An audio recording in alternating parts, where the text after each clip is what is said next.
국민의힘 국회의원 나경원입니다.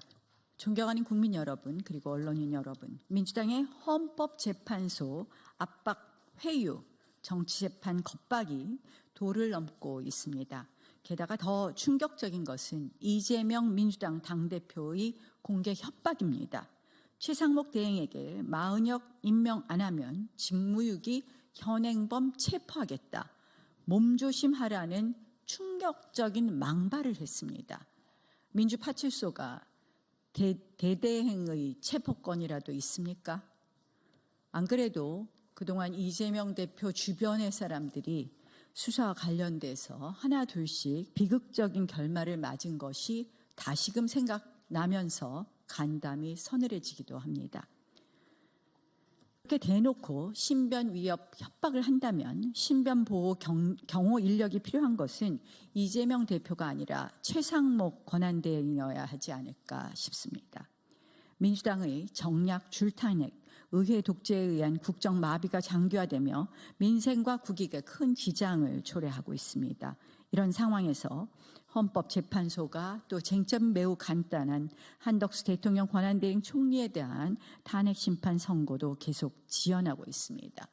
어제 2시간 만에 변론을 종결한 박성재 법무장관 탄핵건도 마찬가지입니다.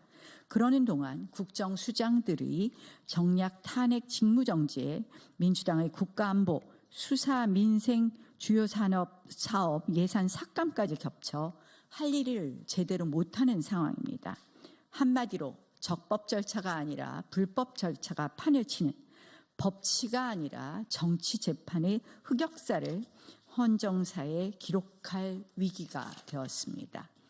이와 관련해서 이런 헌법재판소에 대한 겁박 중단을 촉구하고 민주당의 국정마비 정권 찬탈 시나리오의 공범이 되어가고 있는 헌법재판소의 이 탄핵 심판에 관련된 결론을 한덕수, 박성재 법무장관에 대한 탄핵 심판 조속 결론을 촉구하는 내용을 한 말씀 드리겠습니다. 민주당의 다수에 의한 폭정, 독재가 이제 국회 담장을 넘어서 거리로 국민의 삶까지 직접 침해하고 있습니다. 입법 예산 독재 횡포를 넘어서 헌법재판까지 정치재판으로 압박, 겁박하고 있습니다. 민주당은 친 이재명계 의원들을 중심으로 M1 보좌직원까지 동원해 단체로 매일 여의도에서 광화문까지 도보 행진하고 있습니다. 광화문 인도를 사실상 불법 점거한 채 무법적 시위를 계속하고 있습니다. 심지어 민주당은 최상목 대통령 권한대행에게 마은혁 임명을 공개적으로 겁박하고 있습니다. 지난번처럼 내통으로 문영배 소장 대행의 SOS라도 받은 것입니까? 대통령을 불법 수사하고 불법 구속했던 공수처와 국가수사본부와 내통하던 민주당이 이번에는 다른 내통으로 헌재 내부 분위기, 무슨 얘기를 듣기라도 한 것입니까? 안 그래도 우리법연구회의 전 회장이자 이재명 대표와의 친분 논란, SNS에서 북한 우호 발언 등으로 여러 가지 의심을 받고 있는 문영배 소장 대행. 국제인권법 연구회 출신이자 동생이 윤석열 퇴진 특위 간부를 맡았던 이미선 재판관, 우리법연구회 국제인권법 회장 출신이자 배우자가 윤석열 탄핵 시국선언 참여 논란이 있고 배우자 근무단체의 이사장이 국회 탄핵소추인 측 대리인인 정계선 재판관, 인사청문회에서 대한민국 주적을 북한이라 말하지 못하고 국가보안법에 위헌 결정을 내린 정정미 재판관. 왜 국민들이 이런 의심을 하는지 스스로를 돌봐야 할 것입니다. 입법권과 온갖 제도를 국정마비와 권력 찬탈 흉기로 이용한 민주당. 이제 각종 차도와 인도, 거리까지 나와서 헌법과 법이 아닌 때법으로 국민의 삶을 침해하고 법치와 헌법 질서를 유린하고 있습니다. 이재명 민주당의 협박과 겁박에 헌법재판소가 유린되고 굴복된다면 이러한 무법천지, 정말 불법 부당이 더 판을 치는 모습 아니겠습니까? 그렇기 때문에 이재명 민주당의 국정마비 정권 찬탈 시나리오 반드시 막아야 할 것입니다. 저희 의원실에서 확보한 CCTV를 보면 여의도에서 광화문까지 가는 차도, 심지어 마포대교까지 2차로 도로를 점거하고 시민들의 불편을 초래하고 있습니다. 경찰에서도 민주당에서 2차로 도로를 점거하고 저렇게 행진할 수 있는 근거를 제대로 답변하지 못하고 있습니다. 광화문 거리의 인도도 역시 마찬가지입니다. 서울시 철거 계고에도 아무런 조치도 하지 않는다고 합니다. 민주당의 불법적 그리고 특권적 만행 이대로 둬서는 안 될 것입니다. 이런 나쁜 선례 반드시 중단하고 시정해야 할 것입니다. 더불어민주당은 윤석열 정부 출범 이후 무려 29건의 공직자 탄핵 소추를 남발하며 행정부를 마비시키려고 했습니다. 이 줄탄핵의 목적은 명백했습니다. 이재명 대표의 사법 리스크를 방어하고 문재인 정부의 비위를 은폐하며 민주당의 우호적인 방송 지배구조를 유지하고 윤석열 정부의 국정 운영을 방해하는 것이었습니다. 헌재가 심판한 탄핵소추 8건 모두 기각되었다는 사실이 이를 명확히 증명합니다. 헌법적 근거 없이 오로지 정치적 목적으로 남용된 탄핵 권한의 필연적 결과입니다. 민주당의 무차별 입법 행위 역시 국익과 거리가 멀었습니다. 정부를 공격하기 위한 특검법 그리고 선심성 입법으로 국가의 미래에 부담을 안기는 법안들이 대부분이었습니다. 민주당은 폐기된 법안을 발의하고 또 발의했습니다. 이 과정에서 윤석열 대통령은 탄핵 소추되기 전까지 25차례나 거부권을 행사할 수밖에 없었습니다. 또한 거듭 강조했던 것처럼 민주당의 이러한 여야 합의 없는 다수결 표결 강행 일당 독재는 유효한 국회 의결이라고도 할 수 없습니다. 의사 일정과 안건 상정 처리를 교섭단체 간 합의로 하는 것은 국회의 오랜 불문 관습법임에도 불구하고 이를 무시한 일방적 표결 처리를 민주당이 횡행시키고 있는 것입니다.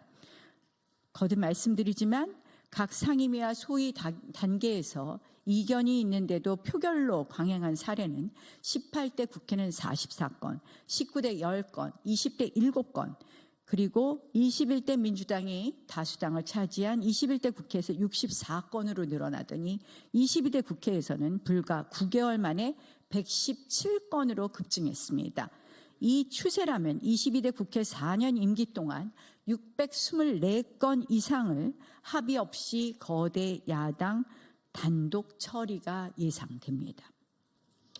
이것이 바로 정말 심각한 헌법 위반 내란 행위라고 할 수 있지 않겠습니까? 헌법재판소가 윤석열 대통령과 한덕수 대통령 권한대행 국무총리에 대한 탄핵 심판 선고 기일도 아직도 밝히지 않은 채 국가적 혼란을 방치하고 있는 현실에 깊은 우려를 표합니다. 한덕수 대통령 권한대행 총리가 탄핵 소추된 지 83일째, 그리고 박성재 법무장관의 경우에는 98일째입니다. 이처럼 장기간 국정 공백 상태가 지속되면서 국가적 혼란과 국론 분열이 극에 달하고 있습니다.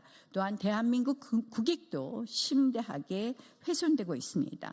한덕수 대행 사건은 한마디로 표결 정족수 문제입니다. 본안을 판단할 것도 없습니다. 아주 간단한 쟁점, 빠르게 결론 내릴 수 있습니다. 박성재 법무장관 사건도 어제 한두 시간 만에 변론을 종결할 정도로 매우 쟁점이 간단합니다. 조속히 헌재가 판단해야 됨에도 이렇게 신속한 판단을 하지 않고 지연하는 것, 사실상 민주당의 국정마비, 정략 탄핵 만행의 공범이 되는 것이라고 말씀드릴 수 있습니다. 법치주의, 적법 절차 및 헌법적 가치 수호에 역사적으로 큰 기여를 한 바 있는 미국 연방대법원의 판사 펠릭스 프랑크푸르터는 이렇게 말했습니다. 자유의 역사는 대체로 절차적 안전장치의 준수의 역사이다. 한마디로 법의 내용, 실체적 정의만큼이나 법이 집행되는 방식, 절차적 정의도 매우 중요하다는 것입니다. 절차가 실체를 지배한다는 것이죠. 적법 절차의 원칙은 자유민주주의, 법치주의 국가에서 어떠한 경우에도 양보할 수 없는 헌법의 근간입니다. 그러나 이번 탄핵소추 재판 과정에서 적법 절차의 원칙은 철저히 무시되었습니다. 단 하나의 절차 위반조차 있어서는 안 될 헌법재판소에서 사실상 거의 모든 절차가 총체적으로 절차적 적법성을 준수하지 않았습니다. 적법 절차가 아닌 불법 절차, 무법 절차였습니다. Due process of law가 아닌 자의적 절차, 무법 절차였습니다.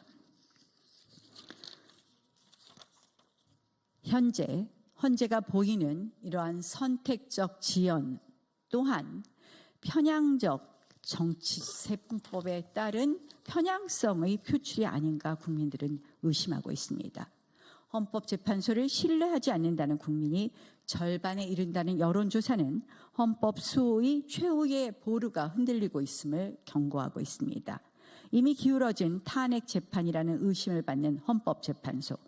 그동안 비교적 상식적 결정을 내렸던 김영두, 정영식, 김복형, 조한창 재판관께서 기울어진 헌법의 균형추를 맞추어 주시기를 간곡히 호소드립니다. 지금 헌법재판소에 필요한 것은 정치가 아니라 법과 원칙입니다. 대한민국이 적법 절차의 법치주의 국가가 될 것인지 불법 절차, 무법 절차의 정략 정치주의 국가가 될 것인지 헌법재판소의 역사적 선택이 대한민국의 미래를 결정할 것입니다. 이제 모두가 불법 절차가 아닌 적법 절차로, 정치가 아닌 법치로 돌아올 때입니다. 고맙습니다.